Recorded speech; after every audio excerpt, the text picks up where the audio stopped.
Hello friends, எல்லாருக்கும் வணக்கம். இது வந்து நாங்கள் குலதெய்வம் கோயிலுக்கு போயிட்டு அப்படியே திருச்செந்தூருக்கெலாம் போன வீடியோ இது. ரொம்ப லேட்டாக தான் நான் அப்லோட் பண்ணியிருக்கேன். இவங்க வந்து எங்கள் அத்தா. இவங்க தான் எல்லாத்தோட பெரியவங்க. மொத்தம் எங்கள் வீட்டுக்காரர் கூட பிறந்தது 10 பேர். அத்தான் தான் பெரியவங்க. அதுக்கப்புறம் இவங்க தான் எங்கள் அத்தானோட ஒய்ஃபு. பின்னாடி க்ரீன் கலர் சுடிதார் போட்டிருக்குது என் குழந்தை பொண்டாட்டி. இது வந்து எங்கள் அத்தானோட மூத்த பையன், பெரிய பையன். இது மருமக, பேத்தி. சின்ன பையனோட குழந்தைக்கு தான் நாங்கள் நாளைக்கு திருச்செந்தூரில் முடி எடுக்க போகிறோம். இவங்க எங்கள் மைனி, இது என் குழந்தை பொண்டாட்டி. முடி எடுக்க போகிறோம். சரி, அதுக்கு முன்னாடி குலதெய்வம் கோயிலுக்கு பொங்கல் வச்சிடலாம் அப்படின்னு சொல்லிட்டு தான் எல்லோரும் வந்திருக்கோம். இந்த கோயில் வந்து போன மாதம்தான் கும்பாபிஷேகம் பண்ணாங்க. இந்த கோயில் வந்து சுப்ராயபுரத்தில் இருக்குது. இந்த தெய்வத்தோட பேர் வந்து நாகப்பெருமாள். நாகப்பெருமாள் தான் எங்களோட குலதெய்வம். அப்புறம் சின்ன மருமக வீட்டிலேருந்து எல்லோரும் வந்துட்டாங்க. வந்துட்டு அவங்க அப்பா, அம்மா, அக்கா, அத்தான் எல்லாருமே வந்திருந்தாங்க. இந்த குழந்தைய தூக்கிட்டு வராங்கல்ல, இவங்க தான் சின்ன மருமக. பெரிய மருமக பக்கத்தில் நிற்கிறாங்க பார்த்திங்களா, அவங்க. இங்கே வந்து போன மாதம் கும்பாபிஷேகம் நடந்ததுனால 48 நாள் வந்து மண்டல பூஜை வச்சுருந்தாங்க. நாங்கள் போகிற அன்னைக்கு ஒரு பூஜை நடந்தது. அன்னைக்கு ரொம்ப விசேஷமாக நடத்தினாங்க. நாங்களும் பொங்கல்லாம் வச்சிட்டு இருந்தோம். அப்போ தான் எங்கள் மச்சான் பையன் வந்து, என்ன சித்தி யூடியூப்லாம் ஆரம்பிச்சிருக்கீங்களா அப்படின்னு சொல்லி கிண்டல் பண்ணி சிரிச்சிட்டே இருந்தான். சித்தி, என்னையும் நல்லா ஃபோக்கஸ் பண்ணுங்கள், நானும் உங்கள் சேனலில் வந்து கொஞ்சம் பெரிய ஆள் ஆகணும் அப்படின்ற மாதிரி கிண்டல் பண்ணி சிரிச்சிட்டு இருந்தான். பாருங்கள், இவன் தான் சின்ன பையன், அது பெரிய பையன். இது வந்து மருமகளோட அப்பா, அம்மா எல்லோரும் சேர்ந்து தான் நாங்கள் வந்து பொங்கல் வச்சோம். அப்புறம் நான் கிண்டுற மாதிரி எடுங்க சித்தி அப்படின்னு சொல்லி ரொம்ப கிண்டல் பண்ணி சிரிச்சிட்டு இருந்தான். இப்படி தான் அவன் எப்போவுமே ரொம்ப ஜாலியாக பேசுகிற டைப்பு. எதுனாலையுமே ஒரு எப்படி சொல்கிறது, ரொம்ப ரொம்ப ஜாலியாக தான் எல்லா விஷயத்தையும் எடுத்துப்பா. போஸ்லாம் பயங்கரமாக கொடுத்தான். அதுக்கப்புறம் நாங்கள் பொங்கல்லாம் வச்சுட்டு அன்றைக்கி வந்து மண்டல பூஜைக்கு ஒரு யாகம் நடத்துனாங்க. அதனால் வந்து இந்த கலசம்லாம் பூஜையில் வச்சு அதை வந்து எங்கள் மச்சான் பிள்ளைங்க, மருமகளோட அப்பா எல்லாருமே எடுத்தாங்க. அக்கா வீட்டுக்காரு எல்லோரும் எடுத்து அது கோயிலை சுற்றி அந்த தண்ணி வச்சு தான் சாமிக்கு அபிஷேகம் பண்ணாங்க. இன்றைக்கி எங்களுக்கு அந்த கொடுப்பனை கிடச்சிது எங்கள் குடும்பத்துக்கு. அது ரொம்ப சந்தோஷமாக இருந்தது. அப்புறம் அலங்காரம்லாம் பண்ணி சாமி தரிசனம்லாம் முடிச்சுட்டு பொங்கல்லாம் வச்சுருந்தோம் இல்லையா, அதெல்லாம் வந்து எல்லாருக்குமே கொடுத்தோம். நாங்களும் உட்காந்து சாப்பிட்டுட்டு கிளம்பிட்டோம்.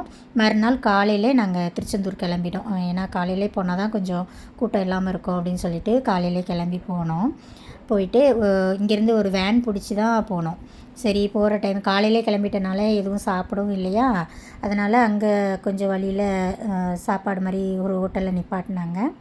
அங்கே இறங்கி போய் டிஃபன்லாம் பண்ணிவிட்டு மறுபடியும் கிளம்புனோம். கிளம்பி திருச்செந்தூருக்கு போனால் அங்கே பயங்கர கூட்டம் தான். நாங்கள் போன அன்றைக்கி வியாழக்கிழமை போனோன்னு நினைக்கிறேன். நல்ல சரியான கூட்டம். பார்த்திங்கன்னா தரிசனம் பார்க்குற இடத்துல அவ்வளோ க்யூ நின்னாங்க. நாளி கிணத்துல பார்த்திங்கன்னா இன்னும் ரொம்ப லைனு, கிட்டலாம் போகவே முடியாதுன்ற மாதிரி அவ்வளோ கூட்டமாக இருந்தது. போகிற வழியிலே எல்லா கடைகள்லாம் நிறைய இருந்துச்சு. எல்லாம் பார்த்துட்டே போனோம். திருச்செந்தூரில் வந்து இப்போ பில்டிங்லாம் அங்கங்கே கட்டியிருக்காங்க. ஆனால் எது எந்த இடத்துல இருக்குது அப்படின்றத நம்ம கண்டுபிடிக்கிறதுக்கே ரொம்ப கஷ்டமாக தான் இருக்குது. அதுக்கப்புறம் இந்த இடத்துல வந்து முடி எடுக்கிற இடத்துல வந்து ஒரு மரம் இருக்குது. அந்த மரம் இல்லைன்னா உண்மையிலே ரொம்ப கஷ்டம். நல்ல நிழலாம் நல்லா இருக்குது. கொஞ்சம் நேரம் அதில் உட்காந்துருந்தோம். அப்புறம் மருமகளோட மாமா, அண்ணன், தம்பி எல்லாருமே வந்துட்டாங்க. அதாவது குழந்தைக்கு மாமா. சரின்ட்டு முடி எடுக்கிற வேலையை ஆரம்பிச்சிட்டோம்.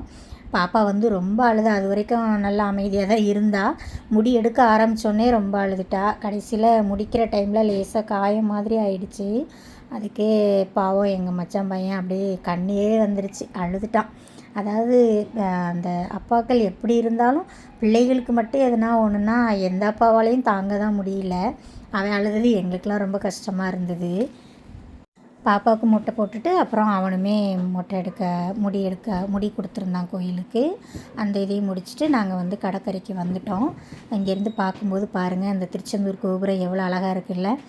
எப்போவுமே கடற்கரைனாலே அது ரொம்ப அழகு தான். அதுவும் திருச்செந்தூர் கடல் வந்து எனக்கு ரொம்ப பிடிக்கும்.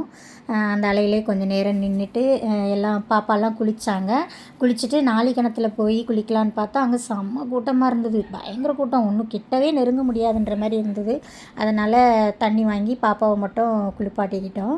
நானும் எங்கள் மச்சான் பொண்டாட்டி கடலில் நின்றுட்டு அப்படியே காலெல்லாம் நனைச்சிட்டு வந்தோம். அப்புறம் என் குழந்த பொண்டாட்டி எங்கள் மைனி எல்லாருமே கடலில் இதில் ரொம்ப என்ஜாய் பண்ணது எங்கள் அத்தானோட பேத்தி தான், மூத்த மகனோட பேத்தி. அங்கே பாருங்கள், கடலுக்குள்ளெல்லாம் போகல, ஆனால் கரையில் நின்னே அவள் அவ்வளோ தூரம் என்ஜாய் பண்ணால் நல்லா இருந்தது அதை பார்க்கும்போது.